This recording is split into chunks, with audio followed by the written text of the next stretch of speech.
सतगुरु माता जी की पावन चरणों का ध्यान करते हुए बोलिए संतो जी, धान निरंकार जी, सत्संगत जी। दासी आप जी के सामने फिर से एक नई प्रेरणादायक कहानी लेकर के आई है। आशा करती हूँ कि आप जी को जरूर पसंद आएगी। संत का जीवन। तो आज चलते हैं इस कहानी की ओर। एक गांव में एक संत महापुरुष रहते थे। वह संत महापुरुष आम साधु सन्यासियों जैसे नहीं थे। वह साफ सुथरे वस्त्र पहनते, कंदमूल खाने की बजाय घर का बना स्वादिष्ट भोजन खाते थे। गांव में उनके अपने खेत भी थे। खेतों में जाकर मेहनत से खेतीबाड़ी भी करते। रोजाना शाम को लगभग 1 घंटे के लिए सत्संग अवश्य करते थे। उस सत्संग के आसपास रहने वाले अन्य कई श्रद्धालु भी हिस्सा लेते थे। सत्संग में सर्वव्यापी निराकार परमपिता परमात्मा की स्तुति होती थी। अंत में वह संत जी उपदेश देते। उनके उपदेश रोजमर्रा की जिंदगी के संबंध रखने वाले विषयों पर होते थे। एक बार उनके एक श्रद्धालु भक्त ने उनसे पूछा, महाराज, संत महापुरुषों का जीवन कैसा होना चाहिए? धन दौलत तथा अन्य दुनियावी वस्तुओं के साथ उनके संबंध किस प्रकार के होने चाहिए? संत जी ने एक क्षण के लिए उस भक्त की आंखों में झांका, फिर बोले, इस प्रश्न का उत्तर जानने के लिए तुम्हें कुछ दिन रोजाना सत्संग में आना पड़ेगा। वह भक्त इस बात के लिए मान गया।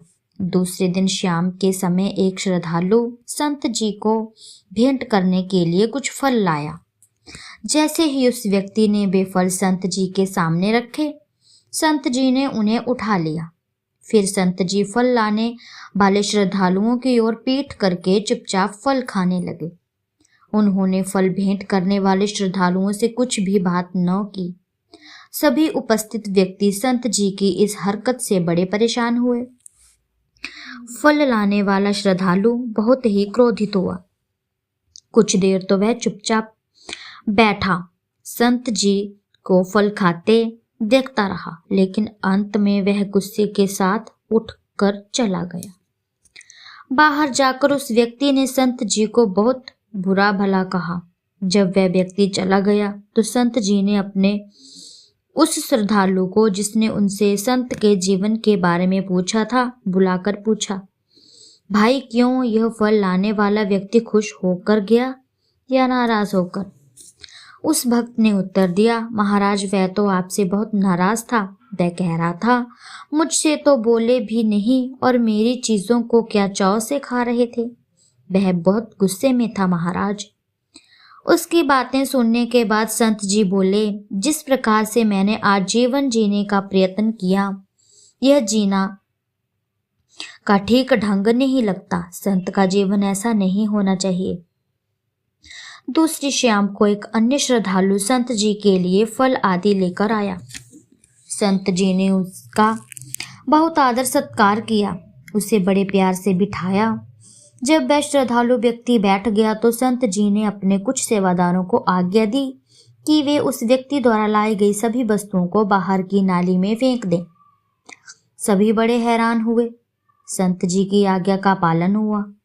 फल आदि उठाकर बाहर नाली में फेंक दिए गए। दूसरी ओर संत जी उस फल आदि लाने वाले व्यक्ति से बहुत प्रेम पूर्वक वार्तालाप कर रहे थे।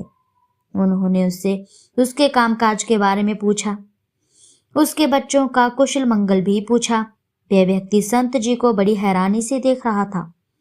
वह मन ही मन सोच रहा था कि अच्छा संत है, यह मेरी लाई वस्तुओं को तो नाली में फेंकवा दिया, अब मेरे पास से प्यार भरी बातें कर रहा है।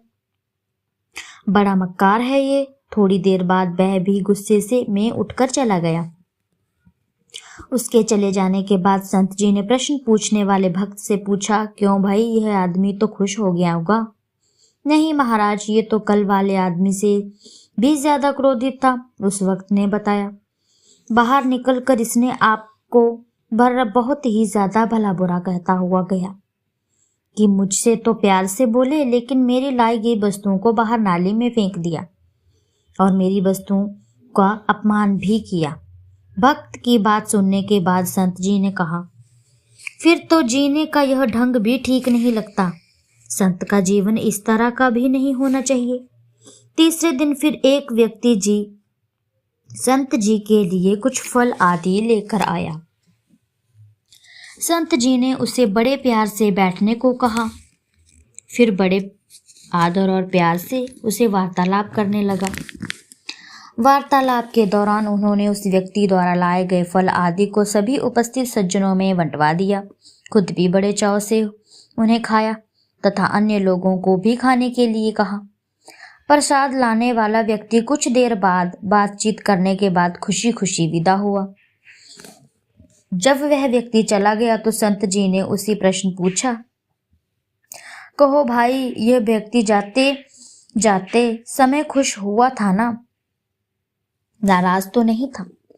वह तो बहुत खुश था महाराज, भक्त बोला। उसने आगे बताया, जब आप उससे प्रेम पूर्वक बातें करते करते उसकी लाई गई वस्तुओं को अन्य उपस्थित व्यक्तियों में बांट रहे थे तो उसकी आंखें खुशी से चमकने लगी। उनमें से संतोष की झलक दिखाई दे रही थी। वह जाते समय बहुत संतुष्ट और प्रसन्न था। संत जी के प्रश्न करने वाले भक्त से कहा, तो फिर जीने का यही सही तरीका होगा। अपनी बात को समझाते हुए वह आगे बोले, भगवान ने हम सभी के लिए सुख के साधन बनाए, हमारे भोग के लिए तरह तरह की चीजें उपलब्ध करवाई। कुछ लोग इन वस्तुओं को उपभोग तो करते हैं लेकिन भगवान की ओर पीठ फेर कर करते हैं। वे प्रभु की दी चीजों में खोए रहते हैं, उनका प्रभु की कोई कतई ध्यान नहीं होता। यह व्यवहार बिल्कुल ऐसा है जैसा मैंने पहले दिन फल लाए वाले श्रद्धालु के साथ किया था। तुमने देखा ही था कि वे व्यक्ति मेरे उस व्यवहार से बहुत रुष्ट हुआ था। इस प्रकार जीने वालों पर परमात्मा प्रसन्न नहीं होते।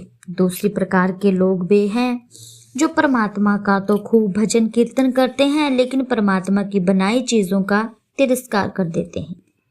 निरंकार की बनाई वस्तुओं का तिरस्कार करके वे प्रभु का आदर करते हैं।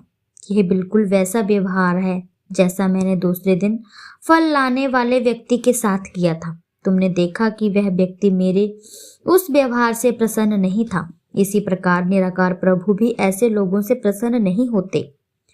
परमात्मा की बनाई वस्तुओं को ठुकरा देने वाले अपने आप को साधु कहलाते हैं, परंतु ध्यान रखें, उन्हें परमात्मा का आशीर्वाद नहीं मिल सकता।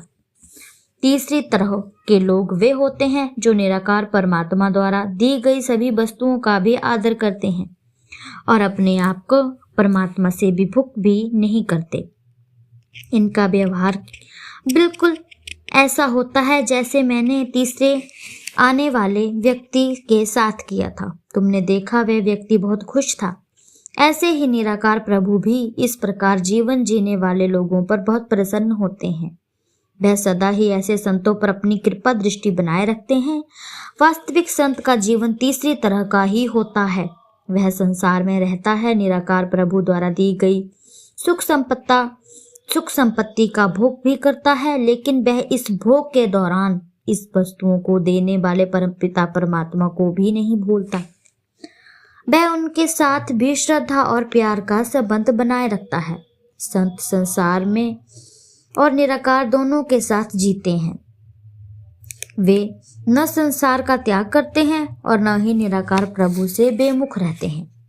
तो साथ संगत जी, हमें भी ऐसे ही महापुरुष संत बनना है। तब तक के लिए धन्य निरंकार जी।